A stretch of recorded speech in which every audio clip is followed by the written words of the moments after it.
Assalamualaikum warahmatullahi wabarakatuh. Seperti yang anda sedia maklum yang harga untuk grafik card jatuh kau-kau punyalah. Ada yang kembali kepada harga yang mula-mula dia dilancarkan dulu dan ada yang harga lower than that. Murah gila. Saya terkejut bila saya cek harga terbaru RTX 3080.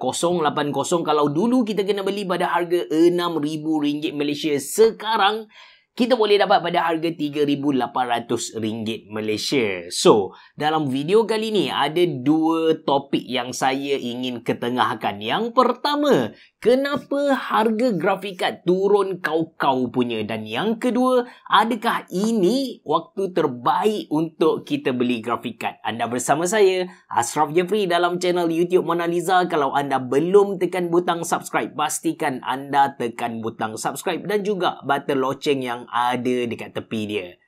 Jom!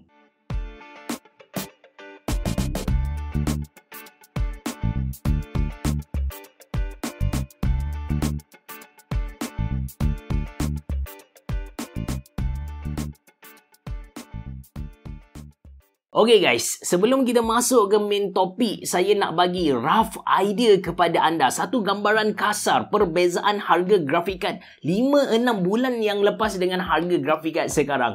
Untuk entry level punya grafik card, bagi siapa-siapa yang cari satu grafik card budget yang boleh main semua game, saya recommend anda beli GTX 1650, yang mana 5-6 bulan lepas harga untuk GTX 1650 ialah RM1,200-RM1,100 Malaysia. Tapi sekarang anda boleh dapat pada harga RM800 Malaysia. Kemudian untuk grafik card yang saya consider ideal gila untuk anda beli, sweet spot lah untuk 2022 ni, iaitu RTX 3070. Dulu anda kena bayar RM3,200 Malaysia untuk dapatkan RTX 3070. Ada yang sampai level RM4,000 Malaysia.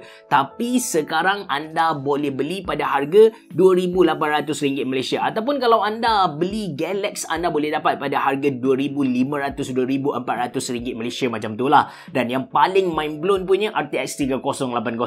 Sebelum ni harga dia RM6,000-RM7,000 Malaysia. Tapi latest anda boleh beli EVGA yang harga dia RM3,800 Malaysia. Mesti beli. Anda ada duit, mesti beli grafik card ni. Terbaik punya. So, itu gambaran kasar perbezaan harga grafik card 5-6 bulan yang lepas dengan harga grafik card terbaru ni. Kita masuk topik utama kita. Kenapa harga grafik card jatuh dengan mendadak? Kalau ikut kepada pendapat saya, ada 3 sebab utama. But ketiga-tiga ni dia kembali kepada peraturan asas kepada ekonomi itu sendiri, iaitu supply and demand, pengeluaran dan juga permintaan. Bila mana pengeluaran satu-satu produk tu sedikit tapi demand dia tinggi, permintaan dia tinggi, harga untuk produk tu akan jadi mahal lah, sebab ramai orang berebut nakkan grafik card tu, nakkan produk tu. Jadi mereka willing to pay extra, mereka sanggup bayar dengan harga yang sangat tinggi. Berbeza bila mana supply tu tinggi, manakala demand rendah, so harga untuk barang tu akan jatuh lah. Sebab kalau dia tak jatuhkan barang dia tak akan laku. That's why dia akan jatuhkan harga barang dia. Bila kita sebut tentang pengeluaran, dia bukan terhad kepada penghasilan produk tu saja, tapi dia merangkumi keberadaan stok dalam pasaran kita. Kiranya kalau walaupun dia hasilkan produk dengan kadar yang sama, tapi stok dalam pasaran banyak gila, harga produk tu pun akan jatuh juga. Dia macam ni bila kita tengok masa PKP hari tu, ada 3 sebab lah kenapa kita kata stok melimpah ruah dalam pasaran kita. Masa PKP baru-baru ni, orang semua duduk dekat rumah. And PKP tu dia tak berlaku dekat Malaysia sahaja, dia berlaku dekat seluruh dunia. Indonesia pun ada, US pun ada. So dia punya perintah kawalan pergerakan tu memang dekat seluruh dunia. Hampir ke semua orang start work from home, and ketika tu orang nampak macam kena ada hiburan lah, kena buat PC gaming lah, kena beli grafik card lah. Demand untuk grafik card ketika tu gila-gila tinggi, sampaikan kilang tak cukup tangan, kilang tak menang tangan kan. And masa tu juga brand-brand macam Zotac, Asus, MSI, dia nampak kalau dia ada produk, dia ada stok, dia akan kaya, dia akan menang punya lah. So mereka pun letak order dekat kilang. Okay, 1000 unit dia nak beli stok dari kilang sebagai contoh.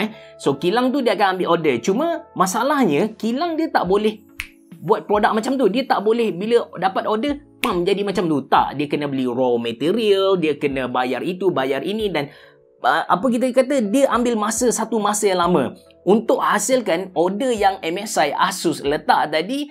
Dia akan ambil masa 2-3 bulan. Bila dah siap, tengok-tengok PKP dah tak ada, work from home pun dah tak ada, demand jadi sikit gila, stok jadi melimpah ruah atas muka bumi ni. That's why harga dia jadi makin rendah. Itu yang pertama. Yang kedua, of course anda pun tahu harga Bitcoin jatuh gila-gila, and kali ni dia sangat-sangat berbeza dengan harga Bitcoin, kejatuhan harga Bitcoin sebelum-sebelum ni.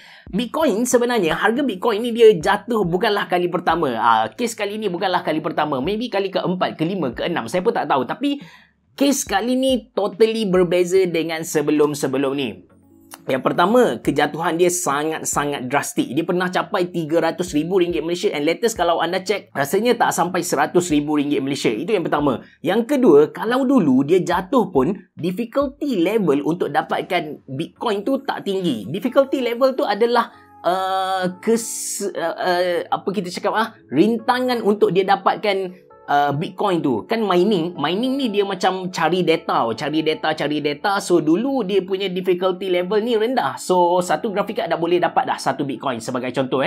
Tapi sekarang disebabkan dah terlampau banyak dah Bitcoin atas muka bumi ni, dah ramai orang mining, untuk dapatkan satu Bitcoin tu dia perlukan contoh 100 biji grafik card.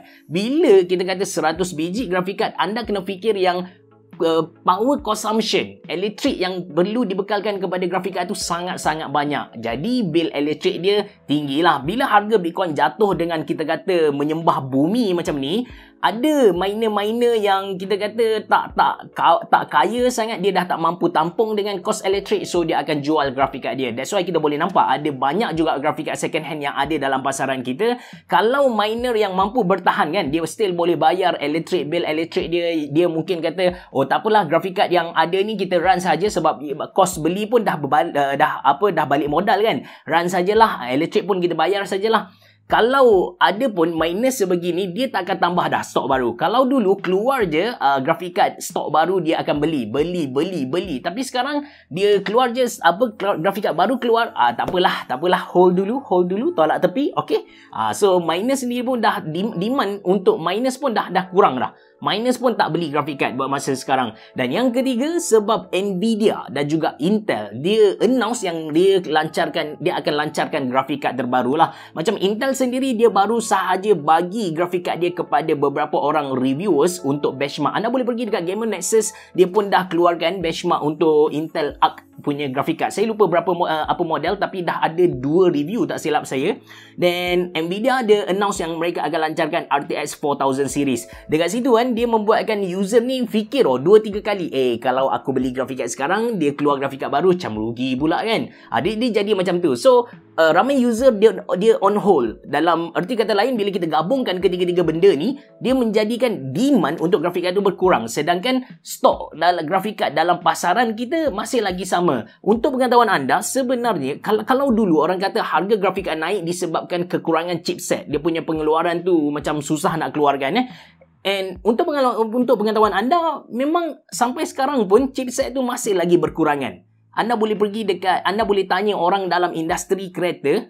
Industri kereta demand dia still sama, maksudnya tinggi, tapi dia punya pengeluaran masih lagi perlahan disebabkan kekurangan, shortage chipset tu sendiri. Dalam erti kata lain, untuk industri komputer ni, chipset dia berkurangan, tapi demand, permintaan untuk produk-produk komputer ni makin berkurang. That's why kita boleh nampak harga untuk barang-barang ni, bukan grafik card saja, even untuk laptop. Kalau masa PKP, harga untuk laptop Intel Celeron dia capai RM2,000 Malaysia. Sekarang anda boleh tengok dia kembali kepada harga normal RM1,400 Malaysia. Memang boleh dapat. Okey, kita pergi kepada topik yang kedua. Adakah ini ialah the right time untuk anda beli grafik card? Saya punya pendapat ni mungkin sedikit berbeza dengan anda punya pendapat, but saya alu-alukan perbezaan pendapat ni. Anda boleh tulis pendapat anda dalam ruangan komen dekat bawah. Kita sama-sama baca dan kita tengok hujah siapa yang lagi kena lah kan.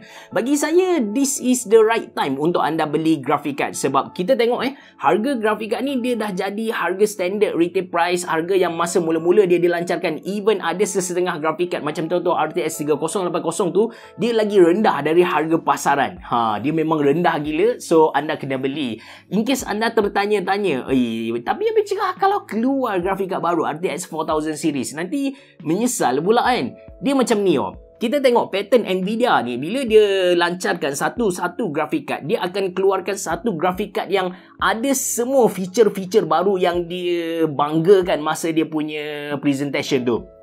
And satu-satunya grafik card yang ada semua feature tadi adalah grafik card yang paling mahal lah. Kalau sekarang RTX 3090 lah. Sebab itu adalah kita panggil flagship untuk mereka kan. Sama juga bila mereka nak keluarkan 4000 series nanti, mereka akan keluarkan yang paling mahal. Maybe RTX 4090 lah kot kan. Dia akan keluarkan yang tu dulu, kemudian dia akan slowly keluarkan 4070, lepas tu 4060 dan 4050 lah. Jadi dia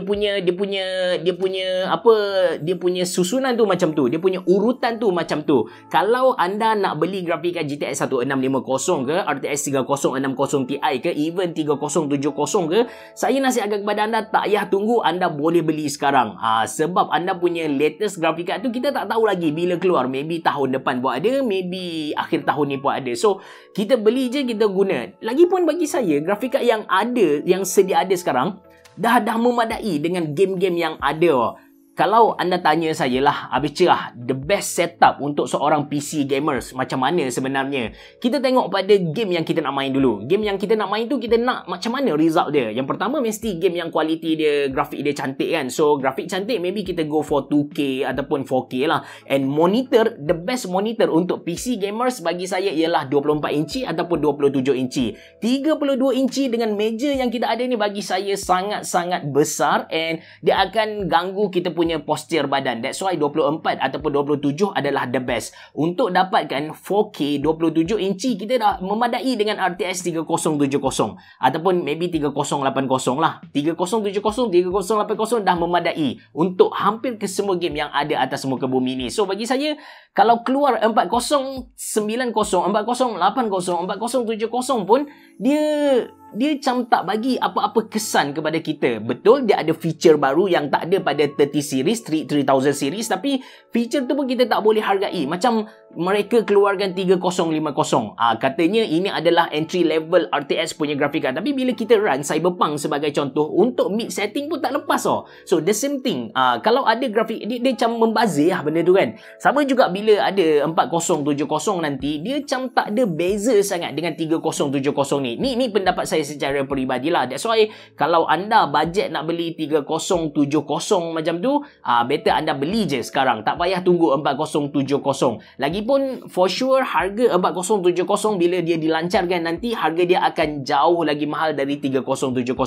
4080 mungkin dia drop price lagi. 3080 mungkin dia drop price lagi. Tapi untuk 3070 saya quite confident harga dia akan kekal tara itulah dalam 2000 ke 3000 ringgit Malaysia sahaja. Itu sahaja dari saya. Sekali lagi, kalau anda berbeza pendapat dengan saya, anda boleh tulis dalam ruangan komen di bawah. Tapi sebelum tu, sebelum saya tutup video ni, saya just nak recap balik kenapa harga grafik card jatuh. Yang pertama, sebab timing tak kena. Timing untuk brand-brand MSI, Asus, Zotac ni, masa dia order dengan kilang and masa kilang keluarkan grafik card tu tak kena. Itu yang pertama. Yang kedua, Bitcoin miners ni dia dah macam ada yang give up, ada yang tak give up lagi, tapi dia dah tak nak tambah stok grafik card disebabkan apa yang mereka tampung sekarang dah tak mampu dah nak bayar kan. Yang ketiga, disebabkan Nvidia, Intel lancarkan grafik card terbaru mereka. So, yang topik seterusnya, adakah berbaloi untuk anda beli grafik card sekarang ataupun this is the right time untuk beli grafik card? Jawabnya yes. Terima kasih kerana menonton. Assalamualaikum warahmatullahi wabarakatuh. Biar dah boh. Jumpa lagi.